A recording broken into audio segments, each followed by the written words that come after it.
place where we can pretend we never met, and I'll meet you again. Falling off behind the wheel. Drive, just drive. Keep me in motion and I'll stay alive. Drive, drive on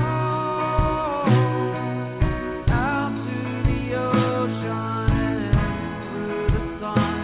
Falling off behind the wheel.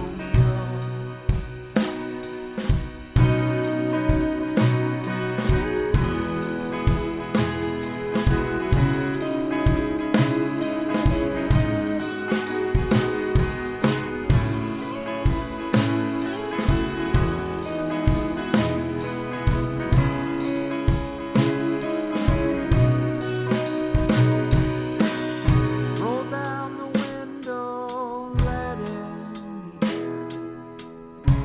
Reaching out and still finding you there. Holding hands now, getting somewhere. Falling off behind the wheel. Drive, just drive. Keep me in motion and I'll stay alive. Drive, drive on out to the ocean and through the sun. Falling off behind the wheel.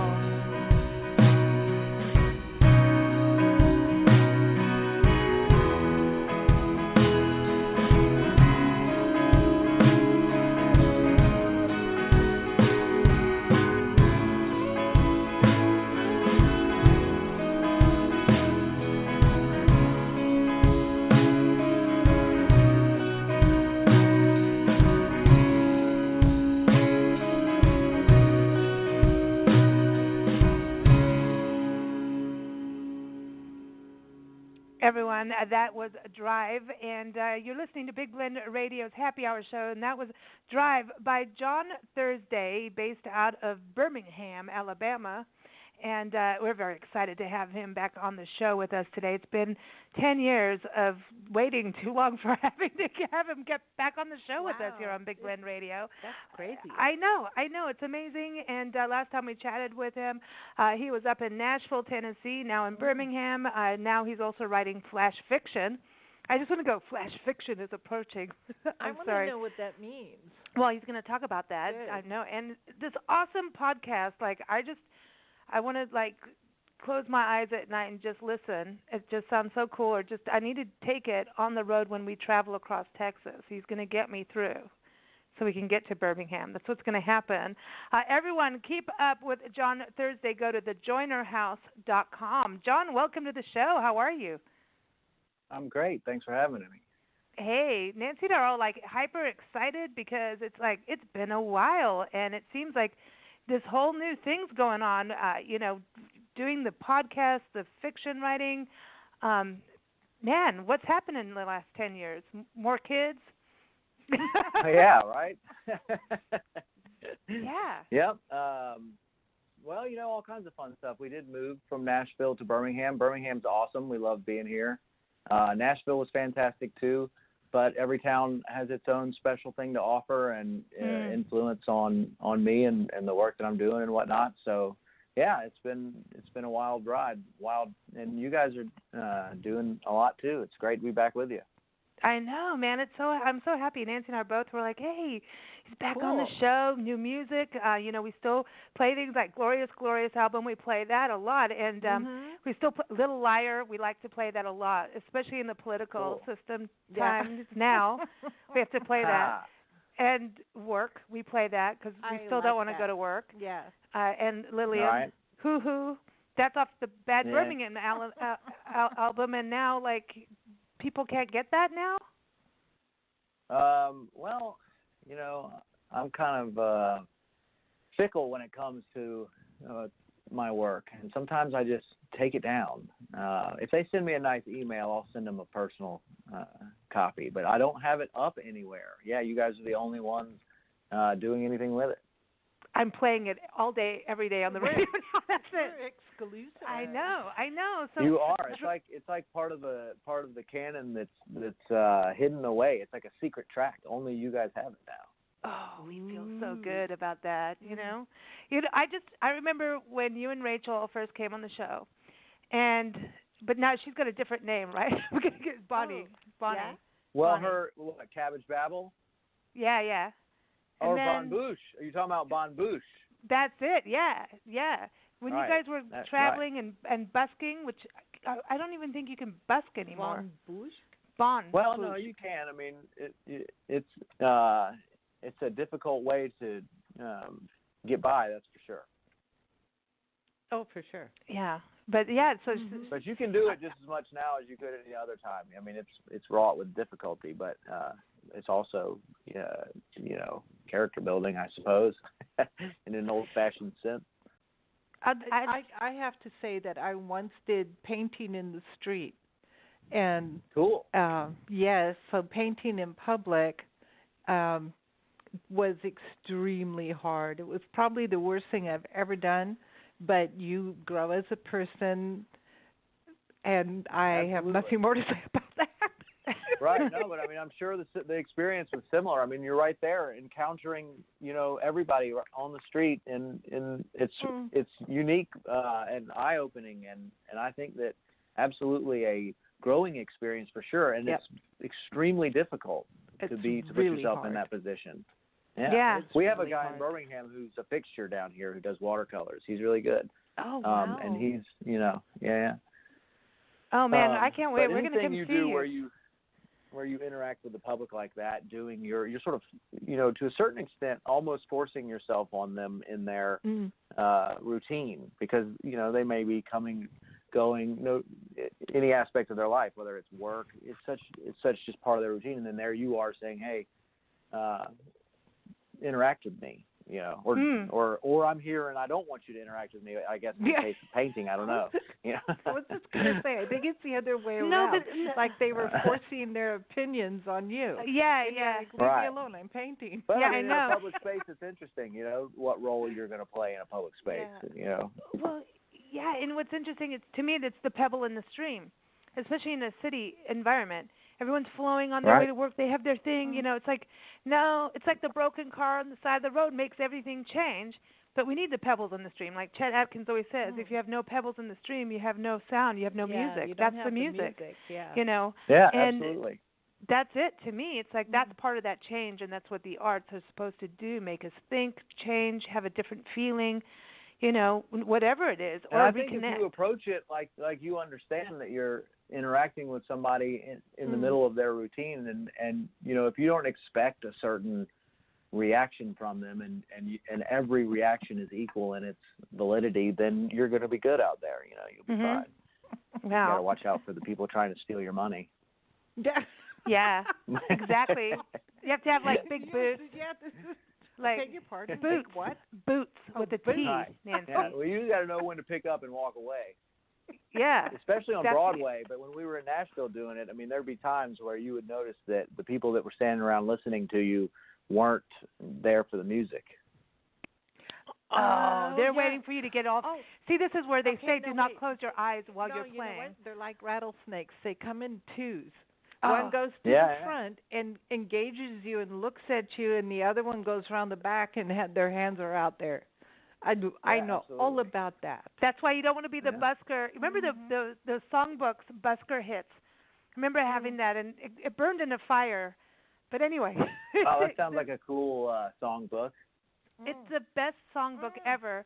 You remember that That's Busker awesome. Hits? Yeah. Busker's Hits, and it has like a little cartoon man with his. Yeah. He's doing the drums, piano, he's wearing every instrument on him. Yeah, that was. And it was the coolest book. It had everybody in there, and that's how I learned music from these books. These sheet music things, and it was like the 100 best Busker hits, and they would go through generations. Yeah, here it is, right here.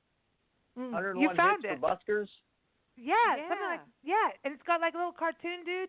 Yeah. Yeah, that's him. He's a one-man band. Yeah, and he's that's going to cool. get his money stolen from him because he's all Yeah, tied he down is. with too He's many too busy. instruments. Yeah. Right. So I want to talk about the song Drive, and that was the first thing, and we, got back in touch and everything, and none of us have never really been out of touch. I've been watching your kids grow up through Cabbage Babble, and I'm like, wow, man, Yeah, it's isn't that amazing. awesome? Yeah. That is just, you guys are doing just, just a family of beauty and happy, It's That's like, awesome. it's so cool to just, it's, when you see everything going on in the world and you just go, check out this family. Okay, I can breathe. It feels good, and then the music's there, and that's a good What a thing. compliment. We need that. Thank you, man. Yeah, That's an amazing thing. It Cool. is. It's beautiful. And I was watching you sing with your daughter Elsa. Oh, cool. Oh my Yeah, gosh. man, that was awesome. That really just was the highlight of everything. That was really, really a special time, and I'm really glad that we got it on video. That's wow. awesome. It was cool. I mean, the harmonies were like, you guys, yeah. Yeah, She's you're a professional. related. She's mind blowing. She's 16 and she's got a voice that's just remarkable. Awesome. Now, Drive, I watched the video. I love it because it just has this sense of place, and you can go anywhere as a listener and a viewer, anywhere with this song, and you can create, like, it could be part of, like, some movies, like, you don't know what really happened with this couple, or it could be this or that. You can create, but the sense of place. It's a Brad Pitt movie. Yeah. Cool. Let's make that happen. Can you guys make that happen?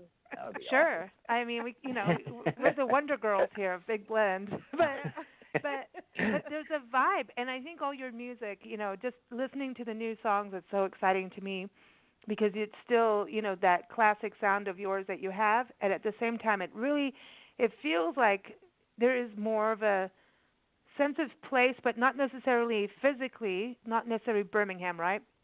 But a sense of place of where when we just get to this place in life where we like know our place in life, if that makes sense. There's like a No, it makes total sense. I'm really it's nice that you would say that.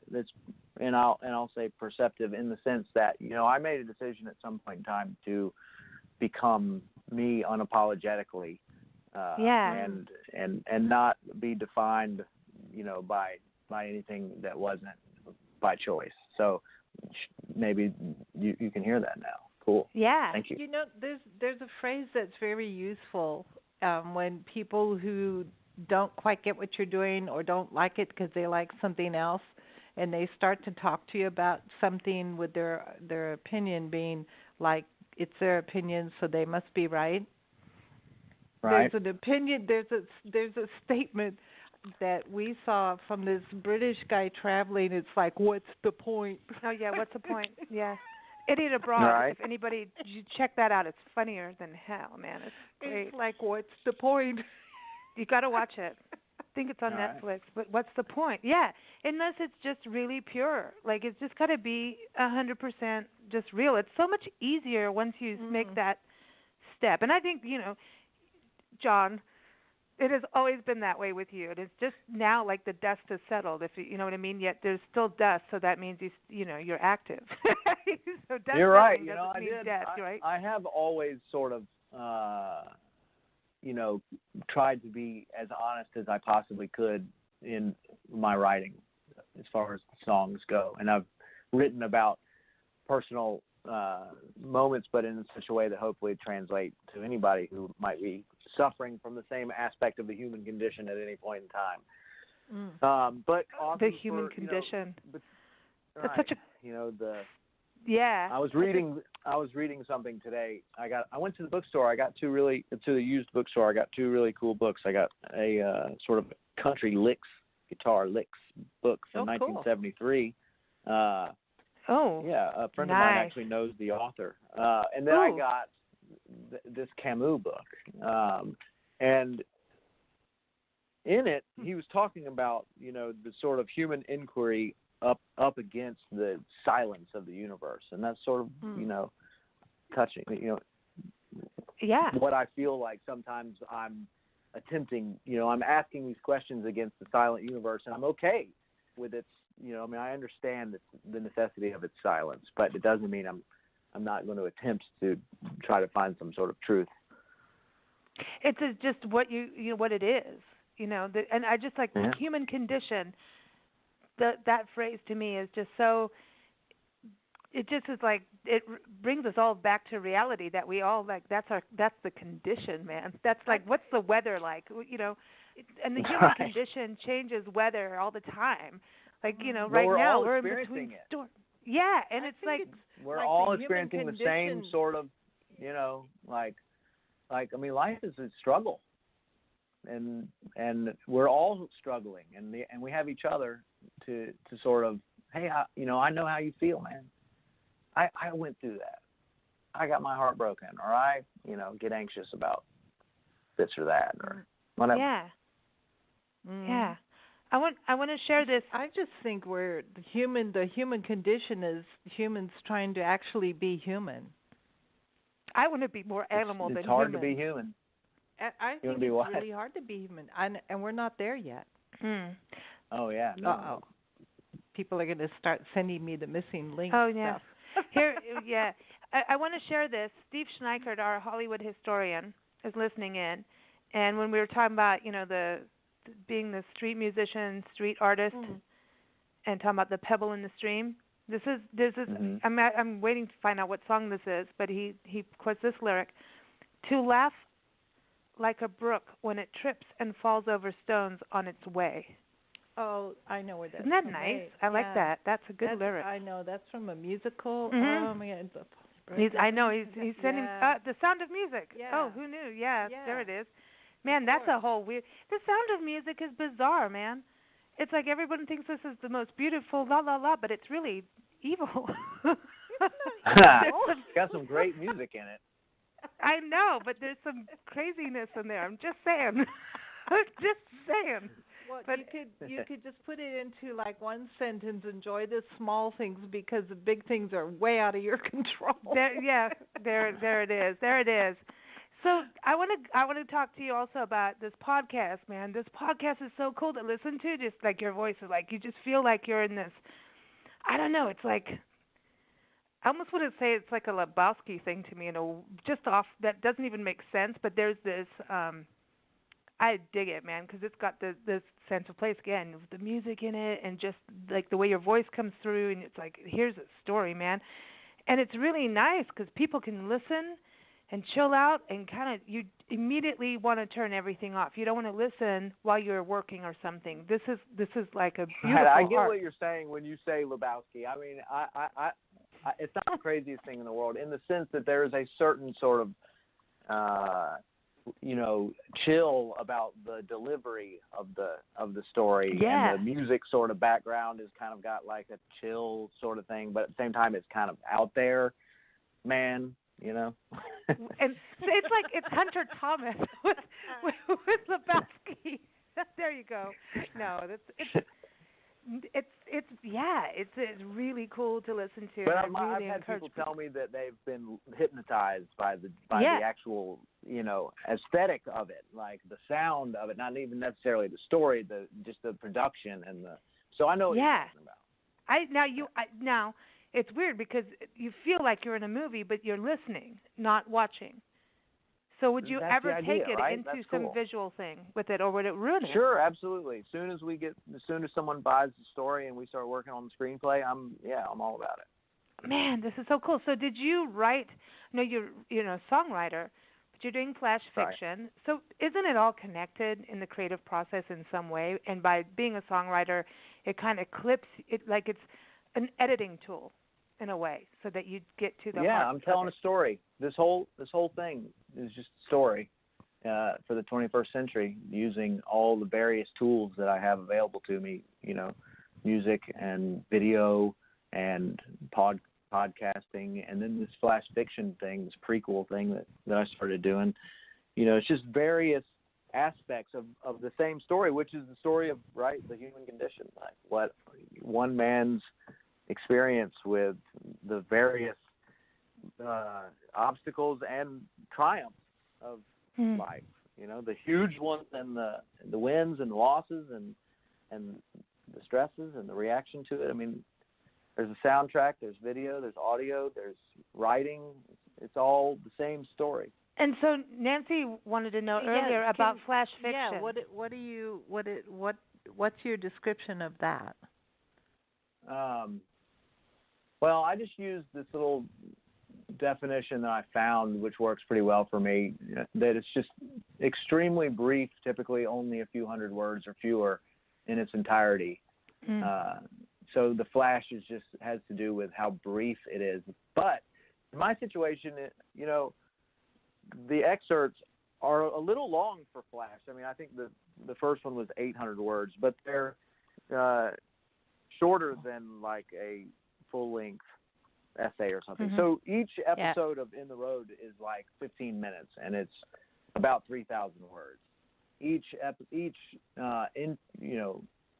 chapter or whatever entry for Outside the Perimeter, or the prequel, is 800 or so words. So it's significantly shorter than any entry for On the Road, and it's in a different format. Obviously you have to read it as opposed to listening to it, and there's a different it's written in third person as opposed to first person present, like In the Road.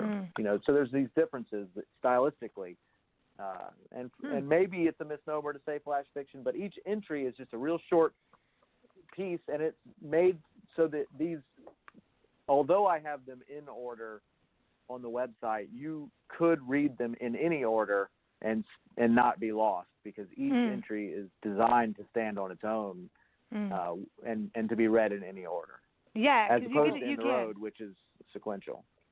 To me, it's interesting because it gives you that time frame of growing up and everything, and it kind of, I think, brings us back. We're talking about human condition, sense of place, and era and time, but at the same time, you're taking us back to a place of here we are. Just going from the beginning, like this here we are, and this is who we are as youth, and it reminds us of who we are. Like, I think when we're kids, we know who we are, really, truly. Yeah. I'm sorry, but I think we do. I think we're at the purest self, and then we do stupid things to ourselves, and we limit ourselves, and then we have to go at a certain point of life, like, I'm going to unlimit myself again. I want to go back to the childhood so that I can be free. Because I think that you're life the and only living person... within a... Okay, go ahead. I'm sorry. No, well, I was just going to say that you say we make decisions and that we forget who we are and stuff. I think that the nature of a large group of people living together in a society sometimes can influence you to end up somewhere where you wake up one day like, what the hell? How did I get over here? I need to stand up and say, actually, this isn't me, and then move over here and get back to where we were as children. Yeah. We knew we wanted to be firemen or rock stars. Yeah, like I want to be a fireman.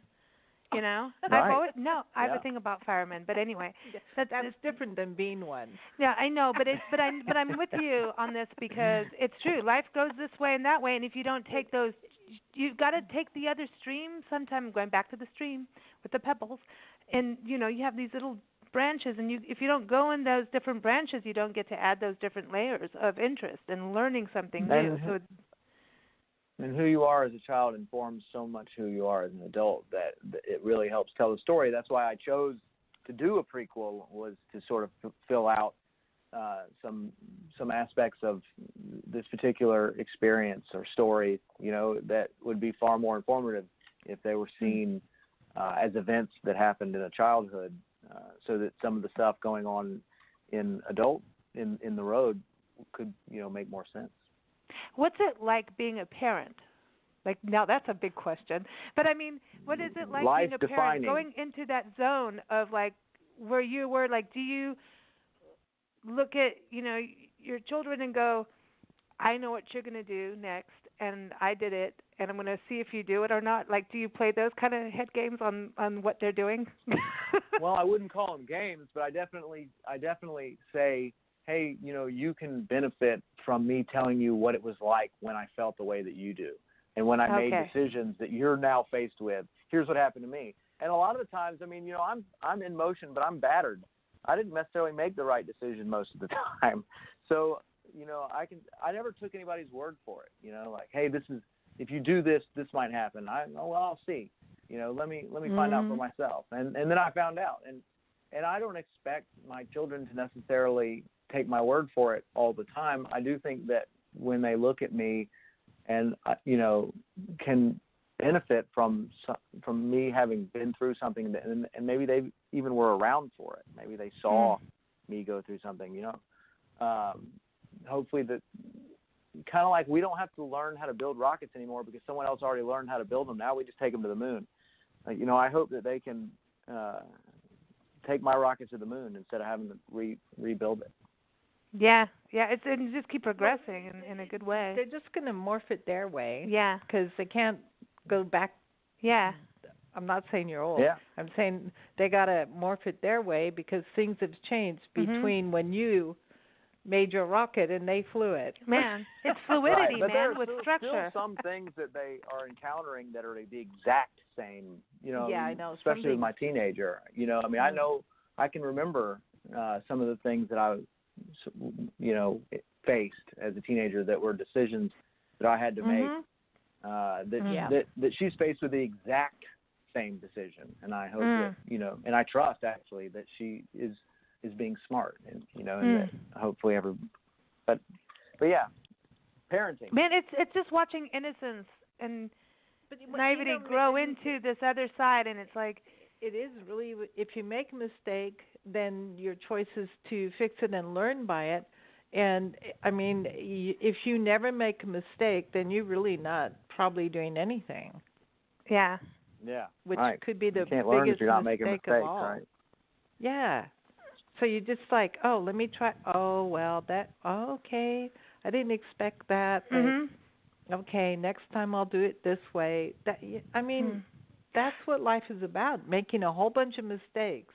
It's cool. Yeah. And once you learn that part, then it's like, man, okay, we're allowed to do that and grow. Like, as soon as you know that. The thing is, if you don't learn by it, then you keep making the same one, then you get a bump on your head. Yeah, you're just stuck in this, kind of. That's where the arts come in. Yeah. The arts allow us to breathe, because I think human beings, we trap ourselves up into this crazy knot. And the arts allow us and remind us to breathe and to explore and to be who we are. You know what I mean? I know that sounds like weird, but it's true. Sure. Humanity only moves forward that way. Went through this. Yeah. And that's it. There's that connectivity to it. And that's where, when someone goes through a breakup, for example, they know what song to play. They will or if they don't want to go to work. Yeah. Yeah, they don't want to go to work. I don't want to go to work. Please release me from this. I mean, if you look at inventions, right, Yeah. that's the mothership of creativity. This world would never move forward without creativity. I know. I love that you're doing this, audio, visual, podcasting, story. I like that you're doing all the spheres, I think that is so cool. And that's what people want now. Like, flash fiction is basically what people have for time now. Like, that's it. That's right. They want to scroll like on. That's why I'm here to say, okay, here's 800 words. You can read this in like 5 minutes, and then you know. But hopefully it'll be enriching, and maybe they can oh wow, I remember snow days when I was a kid. Yeah, exactly. So let's play Dear Love. Tell us about this. Okay, well, Dear Love is a song that I wrote actually a few years ago, and I had it arranged kind of as a slow number. In fact, there's a John Thursday EP that you can find on my website, and this song in its original arrangement is there. So here's sort of a, souped up, dancier version of it. I recorded this. I went to Athens, Georgia, where I had, spent 10 years or 8 years or so back in the 90s. I still go back and play with the same people, and we just recorded something while I was there in December, and this is Drive was one of them, and then this is from the same recording session as Drive. And so is this the band Cafeteria or the same people? Yeah, or? It actually is. I mean, it is. It's Cafeteria's drummer. It's just me and him. We had a gig, a Christmas party, and then I was staying with him, and while I was there, we set up some microphones and laid down some drums, and I brought it all back to Birmingham and laid the rest of the stuff on top here at the house. Wow. I love this. So you got Georgia, you got Birmingham, you got Nashville. Yeah. I'm trying to take over the South. The trifecta, man. Well, we're coming for you. That's I know. I want to go to Cheaha with y'all. We need to go to Okay. Cheaha. I mean, have you looked it up? Yeah. Now, let's talk about that in a second here, because I do want to talk about that. Yeah. Everyone, we're going to play Dear Love because we set it up. We got to play it. We can't, Yeah. Here it is, everyone. Dear Love, and everyone, keep up with John. Go to thejoinerhouse.com.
Everyone, again, that was Dear Love by John Thursday, and you can go to his website, thejoinerhouse.com, and we're super happy to have him back here on Big Blend Radio's Happy Hour show.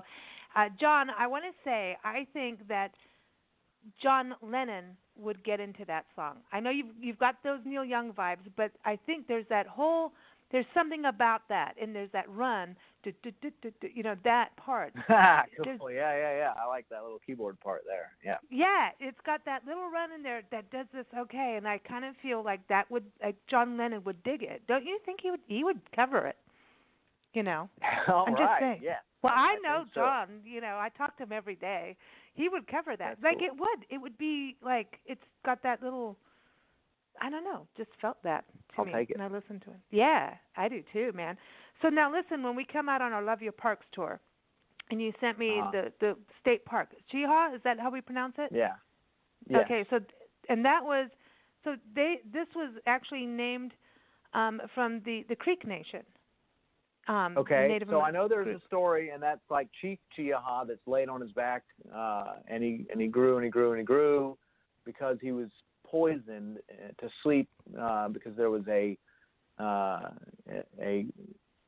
love interest involved. Him and a warring chief fought, and he ended up poisoned and fell asleep and grew, and now he's the tallest point in Alabama. But is it? I wasn't sure about which tribe. Yeah, no, it was on their site, and it's so beautiful. I mean, you go up, this is mountain time, and it looks like you have, because we may be out there really like in the fall season, and I'm looking like that's the fall colors for sure. Cool. When you go to the the state highest park. point in Alabama. It's beautiful. I've been going for 40 years, and it's got a special place in my heart. If you're going to be there in the fall, the leaves will be absolutely gorgeous.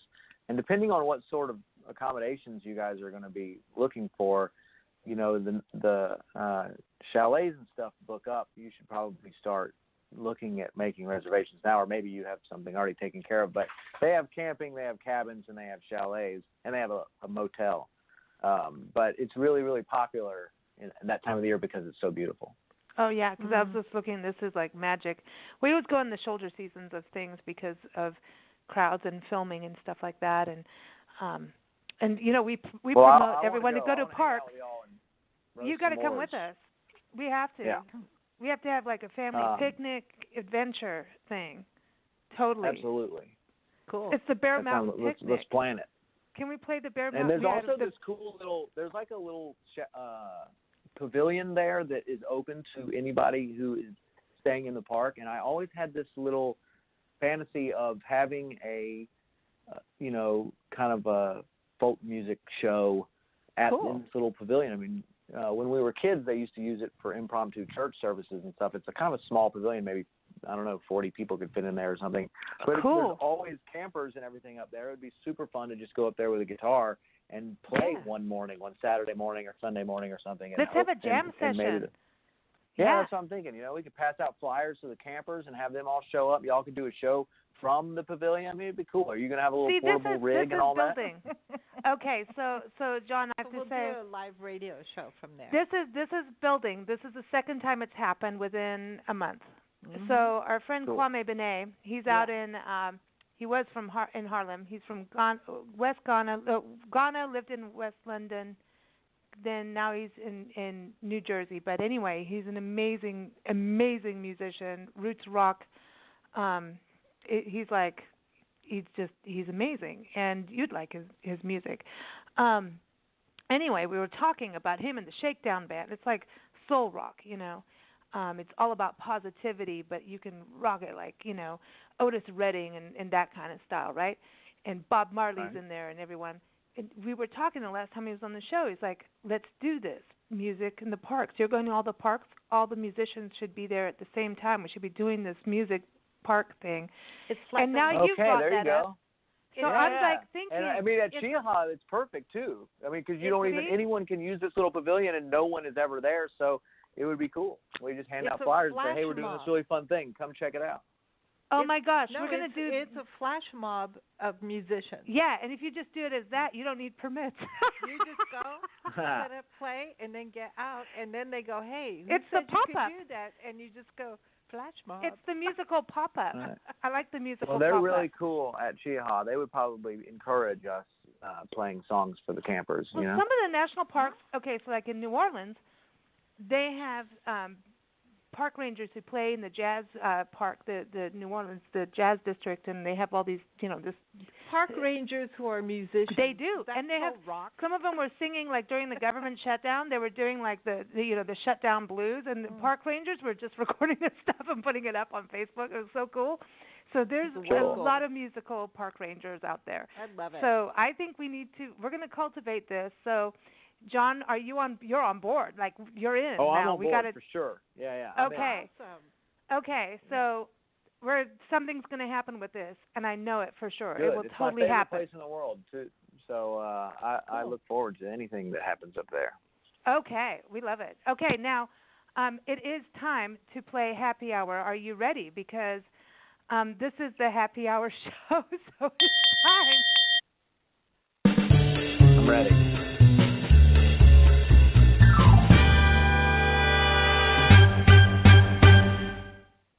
Okay, so you got to do it like all John Thursday style. This is such a cool question for you. So you're going to spend happy hour anywhere in the world. So I want to know where the happy hour is going to take place. Now, there can be booze involved or not, but we want to know what's on the menu for the libation. Now, you get to spend happy hour with 3 people, alive or passed on, fictional, doesn't matter. Who are those 3 people for the happy hour? And where and what are you drinking? Isn't it a cool question? Yeah. Because we want to know. Absolutely. We want the gossip. Actually, that's the thing. Right. So that's what you're trying to do. Okay. Yeah. Well, let's figure out where I'm going to go first.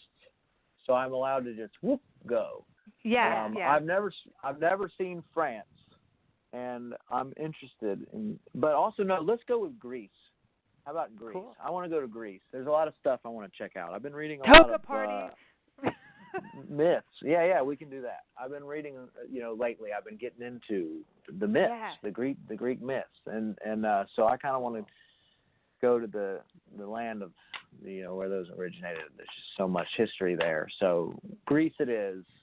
I don't have to be more specific than that, do I? Nope, it's fine. I don't know the restaurants there yet. I plan on it. And then, right.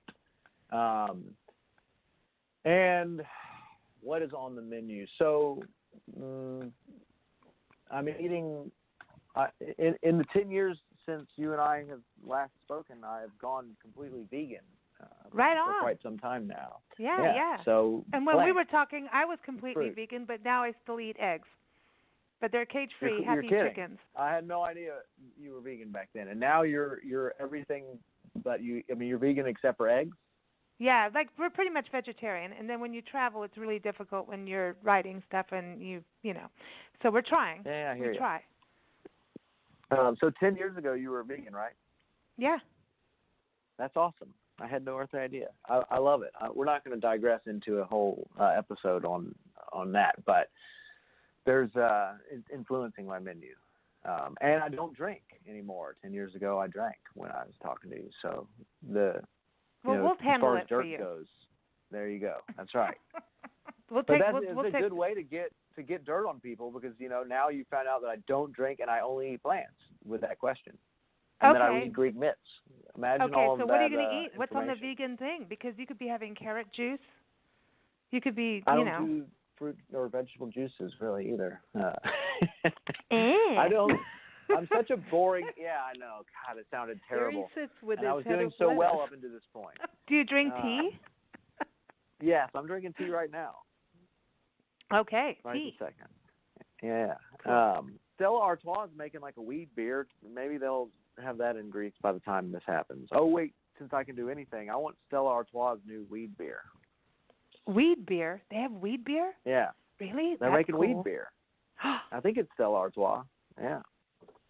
Weed as well, in, hops and weed are related. Wait. Are you saying weed as in pot? Yeah, not weed as in hempy, hempy happiness. Happy beer. It's Bob Marley Day. Yeah, not a wheat beer, a weed beer. Although maybe it'll be a wheat beer. I don't know. You can't have a heavy beer when you're drinking weed juice. It's gotta be, it's just call it bong water. Weed juice. I like that. Yeah, really. See, I do drink. There juices. You go. I drink weed juice. Yeah, it's already been made. It's called the bong water. Bong water. Don't do the bong water. Right. Don't. Your cheeks will bong. go up on top of your head. I went to the Billy Bong. I know. I've never done bong water. But anyway. Okay, so you're in Greece. And you got Plato, bong water. Camus, and Elliott Smith are hanging out at the table with me, drinking weed juice. This is awesome. Shamu and Shamu. I'm loving Plato, this. Albert Camus, and Elliott Smith. Okay. Walk into a bar in Greece and all order weed juice. Wow, I'm loving this. It's bong water. Right? No, I mean, that's a cool evening. I'm gonna say though, I think that it's so cool about the vegan side of it because it's like the prime health to me. That's just me. I know that my body was the healthiest as a vegan. It was the healthiest until I was stupid and started eating veggie burgers and stuff like that. Then I got sick. Yeah, and right. So, you could be an unhealthy vegan or vegetarian. You eat all that processed stuff, but no, I mean my blood pressure's down 40 points. My weight's down 25 points. I mean it's brilliant. It's about getting rid of tofu. Yeah, and half of I like tofu. yeah, I could go. That's a whole other show. You're always welcome to come on our vegan shows. We have fun. We still have happy hour. You have a vegan show? Yeah, well, we've done quite a few actually. We had a vegan happy hour in December, right before everybody picked out on turkey. Show and talk about how awesome it is to be a vegan. And I am not one of those people who wants to shove my own personal views down anybody's throat. That's why a vegan show means you've only got people who are interested in hearing about it. Like, for example, right now, people might be going, yawn, stop talking about eating plants. But on a eating vegan plants show, is cool, man. I love plants, and you got to bless the plants. But we got to go. John, it has been such a pleasure having you back on the show. We're going to play Legend to close this out. It's been such a great time. And then we have awesome Andrew Collier joining us as well, so everybody stay tuned for that. But we're going to play Legend. You can go keep up with John. Go to John Thursday, everybody. Go to thejoinerhouse.com. He's also on Twitter. He's on Facebook. He's on everything. All the links are there. YouTube. And he's green. He's everywhere, and he eats plants and drinks weed juice. So here it is. Legend. He's a legend. He is. So awesome. Please give a hug to Thank you, guys. Rachel and everyone, and we'll see you soon. Will do. Thank you so Thanks. much. Cool. Very cool. I'm a monster, and she's a king. I set fire to everything. I'm a whole lot scaly and a little bit cold.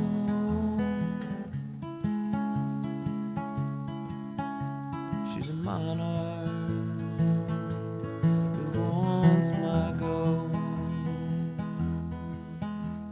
I'm a dragon, and she's a knight. I am chaos, and she is light. She's a member of the order, the brave and the bold.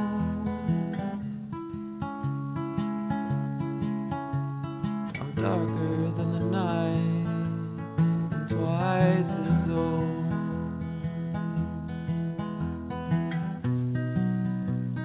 Together we make the story great. She's the friend of my